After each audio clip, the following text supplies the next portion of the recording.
I'm just thinking about authority and how, particularly in knowledge terms, and I guess this comes out of a conversation I've been having with Gary and a couple of other people on YouTube, but you know, how when you're in conversation, participants within that can establish their knowledge credentials and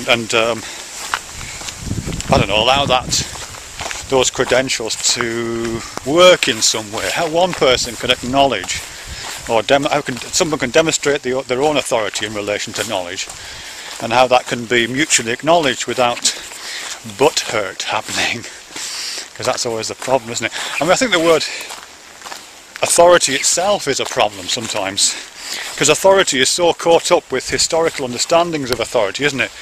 Authority in other ways, as well as just not having knowledge. You know, authority is associated with, I don't know, political power maybe, or economic power, or dominance, subservience hierarchies, those kind of things. Authority figures, you know, it's all that kind of language. So even though people who are in kind of knowledge authority positions, people who know more than other people, quite often have very little political power, very little economic power, and not participating in dominance, subservience hierarchies. Even so, just the fact that they have this word authority attached to them brings with it all that baggage, I think, sometimes. You know, perhaps another word would be better, like acknowledged expertise or something like that, you know what I mean? Because of course we do acknowledge the expertise of people sometimes, even when we recognise that they don't have any power, or it doesn't play into it, you know what I mean? Like when I take my car to be fixed, the guy just down here actually is brilliant. I can acknowledge his expertise, and I don't have any of that kind of, there's no tinge of strangeness about that, my acknowledging his expertise, which I think words, as I say, like authority do carry. But here in online environments, it's particularly difficult, isn't it, to acknowledge the other person's expertise, or to have one's own expertise acknowledged as a significant contributor to any discussion. Hang on a second. Phoebe, come on! Phoebe! Here she comes. You know, because, you know, I don't know, sometimes it certainly doesn't work to do what I do sometimes, which is just like cite a book title or an author, or, you know, say I've got a master's, or I've got a bachelor's degree, or I've got a doctorate, or whatever. You know, that thing doesn't work. I know I do it myself sometimes, but I can feel while I'm doing this it's a really inadequate, really weak thing to say. I just don't know any other way I don't know any other way that we can do it together to acknowledge one another's expertise. Because I mean, those things, the citing of sources, or the you know, just the referring to qualifications. I mean, those things exist for a reason. You know, I mean, I know some people are quite anti-intellectual about this, and some people do regard educational qualifications as kind of elitist ideas. But I think, as I say, I think that borrows from the old ideas of authority, and to do with knowledge, really. But those things aren't necessary for a reason. You know, I trust my mechanic, not just because he fixes my car,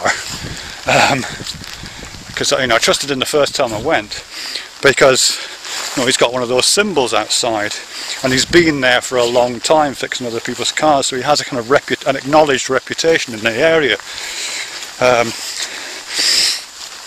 So the qualification that he has gives that acknowledgement and allows me to have that kind of trust by proxy, so I don't have to test him all the damn time.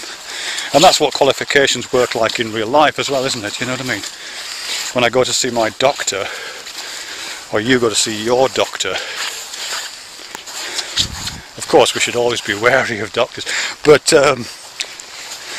at least you have some initial sense of trust in his acknowledged expertise, because you know he's got a medical degree, you know he's done medical training, and there's been an authorised body, a transparent body that is accountable for his training, and there are consequences both for the organisation that validates his training and for the doctor himself if he does something stupid and betrays that he doesn't have the acknowledged authority that he's claiming. So there are those reasons, and you know, referring to books and articles, which I know is fucking irritating, because it can feel like you've been having things thrown at you. I mean, the purpose of that, of referencing generally, is to link oneself ultimately back to through a chain of authority, a chain of acknowledged expertise, not to a power structure or an elitist separate organisation, but to a set of ideas that we're all part of, a set of acknowledged authorities that you and I and everyone else agree upon.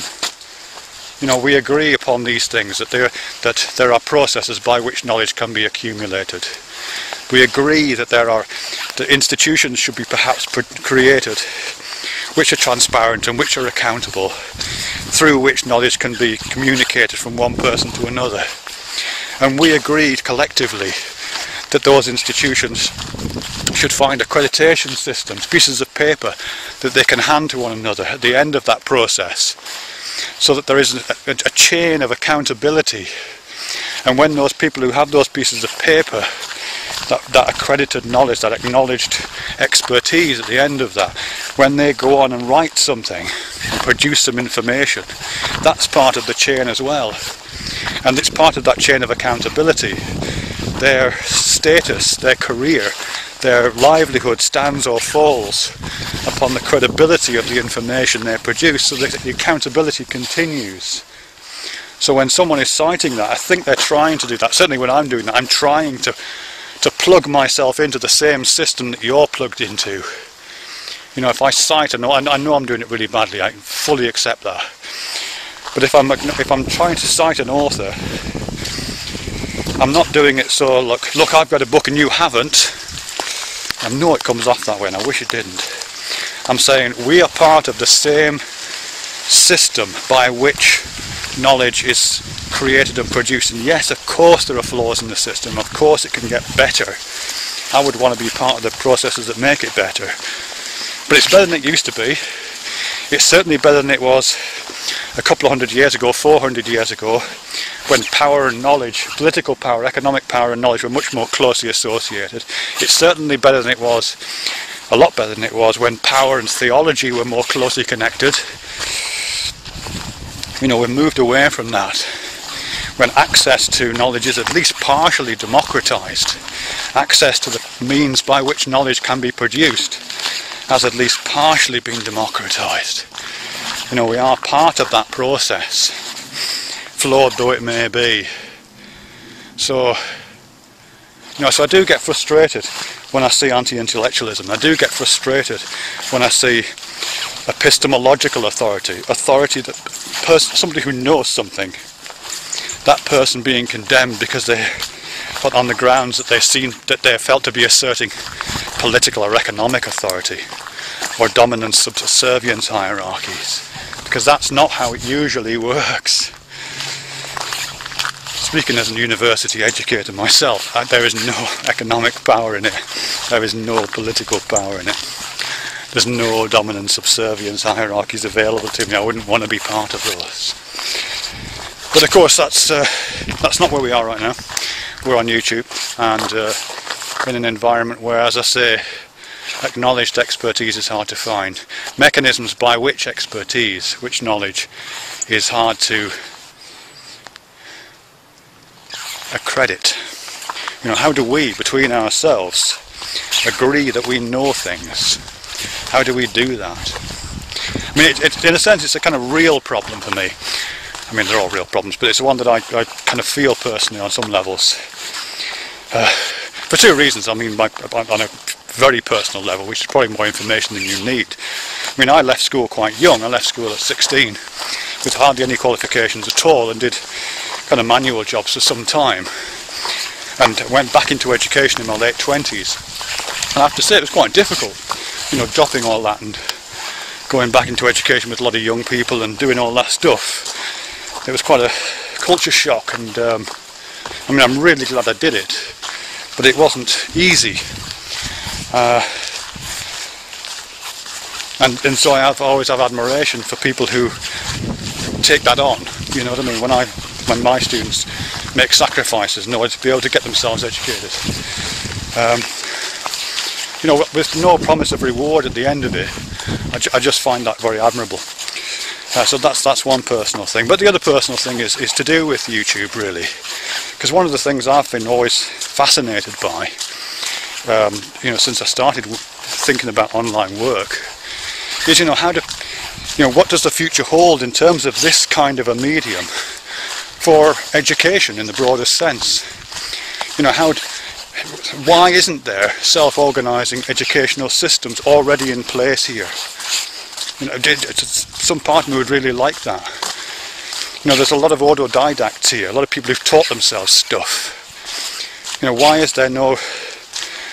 are groups not forming here on YouTube but in other social media, which self-educate, which form, non-institutionally based systems for conveying knowledge, for learning from one another, for producing the kind of university of the streets, I think, which is a movement that's taking place in some parts of Europe. Why is there no huge edupunk contingent here, which is another kind of non-affiliated educational principle? Why is borderless education not really just flourishing here? Because I'd love to see that happen. And I think one of the reasons why it's not happening yet, at least, is because of this thing to do with authority, because of this thing to do with accredited and acknowledged expertise. We're all individuals here. It's been described as herding cats, hasn't it, trying to do anything organised online. And I think there's some truth in that. None of us like to admit that someone else knows more than we do. None of us likes to admit that we're wrong. None of us like to admit that we could learn something from somebody else. I think because, as I said, we have this idea of authority which associates it with economic and political power. But I think that's really holding us back as a set of communities. I don't just mean on YouTube, I mean the wider sets of networked communities that are possible through internet technologies. Where are the autodidactic, bottom-up, self-organising educational processes being developed? Where are we? Why aren't we doing that? Why is it being left to people like me teaching in places like universities? I don't know. So yeah, acknowledged expertise, authority, education. I'll just end with this. I fucking hate anti-intellectualism. I fucking hate it. There's a phrase that's something I really hate. You think too much. People have said that to me several times. You think too much. Yeah. You don't think enough. I always think it in my head. Sometimes I say it, sometimes I don't. You don't think enough. You